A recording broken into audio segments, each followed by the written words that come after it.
Hi, everyone. Here. Oh, you guys, we are so lucky. This is Pleasant Valley third graders, and this is Mrs. Fox, a reading specialist, a friend of mine from Cub Run Days, and now she's at Mountain View. Oh, come up here. Come here. Say hi. That's right. We have some celebrities in the house. Come sit in this chair. Oh, you can say hi to her. See if she remembers you. Raina. Hi, Raina. Look at you.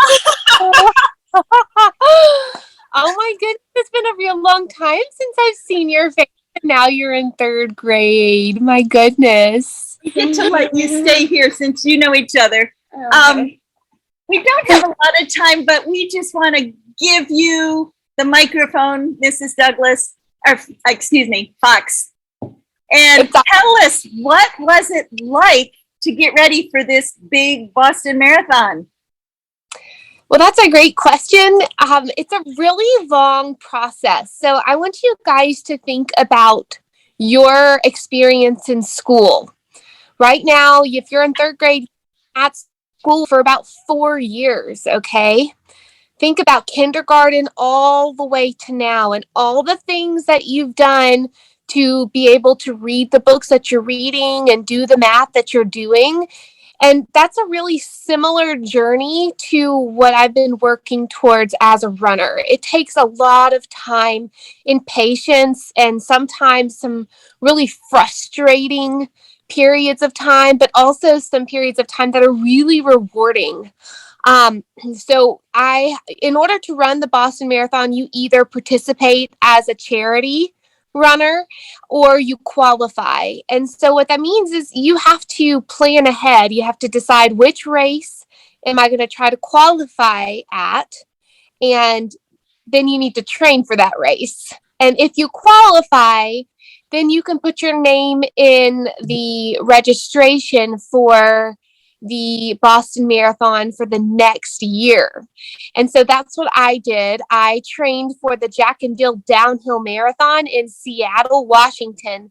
So my husband, Mr. Fox, Raina, do you remember Mr. Fox? Yeah.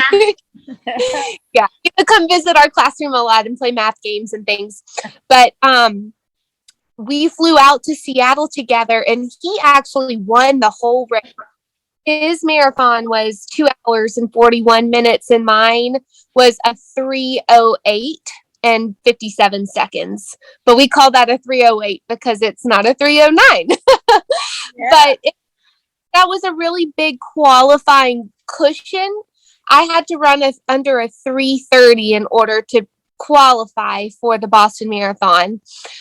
Because I am 33 years old. I am in the youngest age bracket, and the younger you are, the harder the the faster the qualifying time.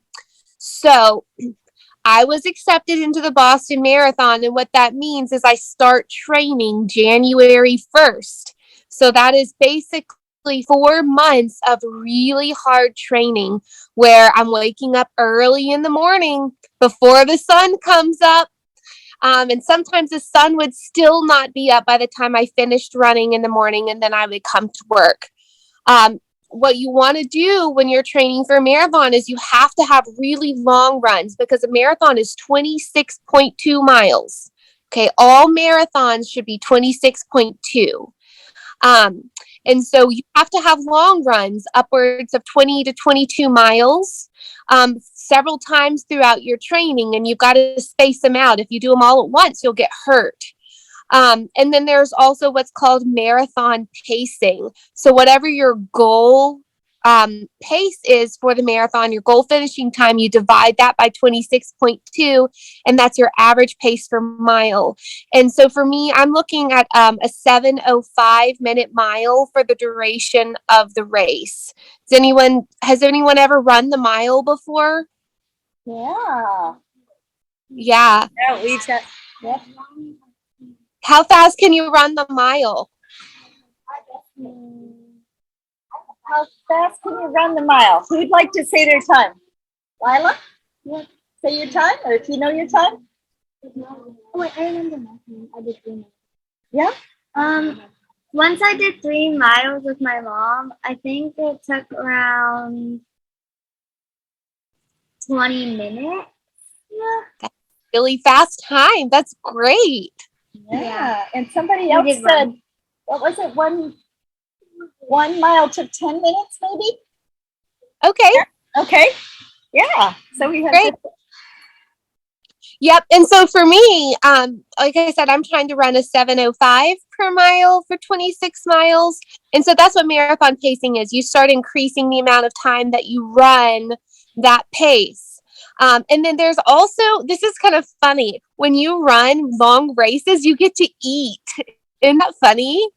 Does that make a lot of sense?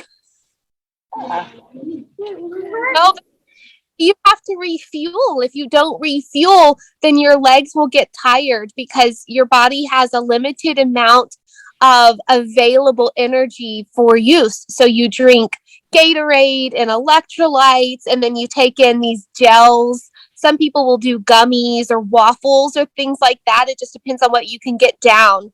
But I'll be eating every 30 minutes, and it'll hopefully take me about 3 hours and 5 minutes. So my husband, he's looking to run a 2 hour, 40-minute marathon. So he actually is in the fastest corral and wave for the Boston Marathon. I am in wave two, corral two, wave two. He's in corral one, wave one. So we'll start at different times, but we'll link up at the end. So Thank you so much. yeah. Oh, How can we follow you or watch you, or how can we cheer you on? so what I can do is I can send you my bib number and my husband, Mike Fox, his bib number too. And you can track us on race day. And there are various timing mats throughout the course where you guys would be able to see my progress, and it would give an estimated finish time. Now, it may give a faster estimated finish time at the beginning because the beginning of the race is downhill, which means that you can have faster paces. And then in miles 16 to 21, my pacing may drop a lot because there are 4 miles of what they call Newton Hills and Heartbreak Hill, which is oftentimes where a lot of people's legs get very, very tired, and the rest of the race can go south. So we have to stay strong, Boston strong, we say. And one thing that's really special for this race, girls, all my girls, this is the 50th anniversary of women being allowed to run this race. The Boston Marathon is the oldest marathon in the world. That's right. These books right here are so great. We have Catherine Switzer and Bobby Gibb. Bobby Gibb was actually, she dressed up like a man so that she could run the race. And then Catherine Switzer was the first one that was allowed to run in the Boston Marathon. She was the first female. So it's a really big deal and really special because this is a really old race. It's 126 years old, and only for 50 years have women been able to participate because there was a time where it was said it's not safe for a woman to run more than 2 miles. What do you think? That's a lot. Girls think, That's a lot. That's a lot. Yeah, are a lot stronger than we used to believe. So it's going to be a really special race, and I'm happy to answer any questions that you guys have. Thanks for letting me talk about something I'm very passionate about. Oh, thank you. Did you have a question, Karina? No. Any questions? Okay. If you could come on up to the camera and When did you start running? So that's a funny question. I have been training like I have been for about almost 9 years.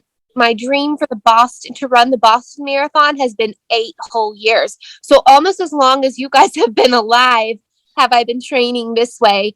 But when I was a little girl, I remember my school had a track meet in 4th and 5th grade, and I found out that I was fast, and I really like to run fast. And so I started running track.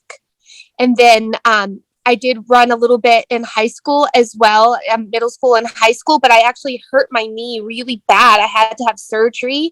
I tore my ACL. I don't know if you guys know what that is, but it's in your knee. And that surgery was really difficult for me to recover from. And I took a long break after that. And once my second daughter, Isla, there may be some of you that know who she is. After she was born, I started training again, and I tried to just be so careful. We have to take care of our bodies. We have to sleep and eat well. We've got to make sure that we don't push our body too hard all the time. And so it's been a really long process, almost 9 years of training like this. And I'm faster now than I've ever been in my whole life. So that's pretty exciting for me. To be, over 30 years old and, be running like I am. So it's a good question. We're so proud of you.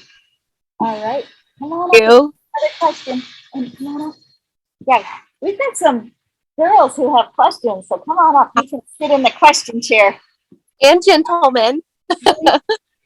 When did you really like running? That's a great question, because when I first started running, especially distances, I hate it because it hurts a little bit. Raise your hand if you don't like running because it hurts. You get like cramps and stuff. Yeah. So it takes I want you to think about this, from the time that you start running, maybe like every other day, it takes 10 days from your last run for your body to make changes. And so if you just stick with it and stay consistent, you're going to see the rewards and it's going to get easier. So I would say it took me a couple of months to feel like I was getting better at it, truly getting better. And then once I was able to run 5 miles without stopping, there was no stopping me anymore. I was hooked. Thank you so much. We're gonna stop right there. I know you've got a job, and we've got these stories we want to delve into too, now that you've really got us interested. Well, if you guys have any questions, just write them down, and I'm sure there's a way that I can respond to you. But I hope that you enjoy these stories. They're really powerful books, and I guess we'll touch base after the race next week, and hopefully it's great. good. Best wishes. We're cheering you on. Let's get out there and cheer her on. 1 week to go. I'm so proud of you.